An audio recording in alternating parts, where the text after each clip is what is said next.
Welcome back to our channel, DSNN. Today, I will take you under the ocean surface to what crown jewel lies there, which may shock everyone.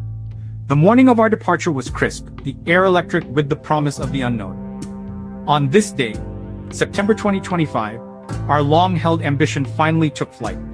A salty breeze carried the cries of gulls and the unmistakable scent of adventure. I stood on the deck of the research vessel, the Odyssey, a name that felt more fitting than ever, feeling the gentle, reassuring thrum of the engines beneath my feet. Golden light spilled across the vast, unbroken Pacific. My heart matched the steady, rhythmic roll of the waves. For years, I had dreamed of a journey like this, a true plunge into the sea itself, to its most guarded secrets. Our mission was pure exploration, to chart the uncharted. The crew buzzed with a quiet, professional energy. Specialists, everyone, their eyes holding a shared anticipation. The ship was a floating laboratory, our sanctuary and our chariot. It carried our most advanced tools, submersibles, sonar arrays, instruments built for the deep. As the coast faded, a profound sense of commitment settled over me. We were truly on our own now. Each sunset, we remembered the simple, powerful force that brought us here. Curiosity. What marvels lie hidden from the sunlit world? And what forgotten histories wait patiently in the dark to be found?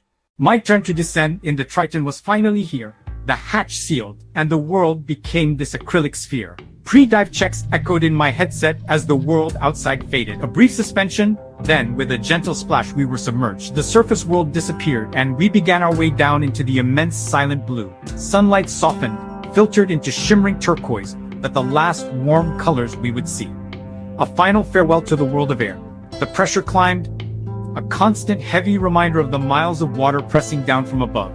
We entered the twilight zone, a mysterious realm of shadows and fleeting silhouettes. Vast curtains of marine snow began to fall, a gentle, endless snowfall without winter, feeding the abyss. A translucent jellyfish moved with impossible elegance. Then, we reached the midnight zone, where only life makes light, creating its own constellations in the absolute dark.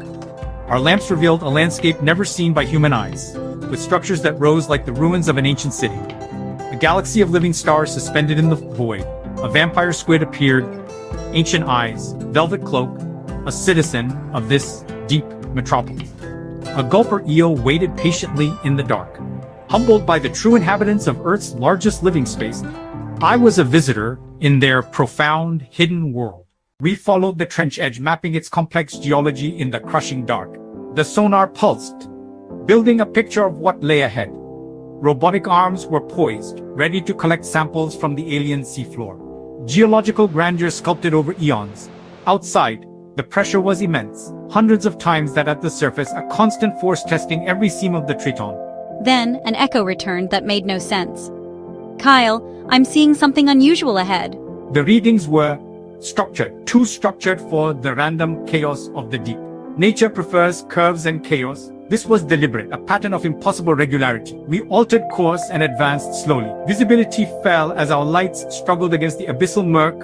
Anticipation rose. And then we saw it, a wall perfectly flat and impossibly large, is stretching up into the darkness beyond our lights. Not a rock formation, something that had been built. A perfect right angle rising from the seafloor. Openings like colossal doorways, windows dark and empty, staring back at us. The scale was staggering. We drifted through the silent avenues of a ghost city, monolithic structures with sweeping curves and ruthless angles.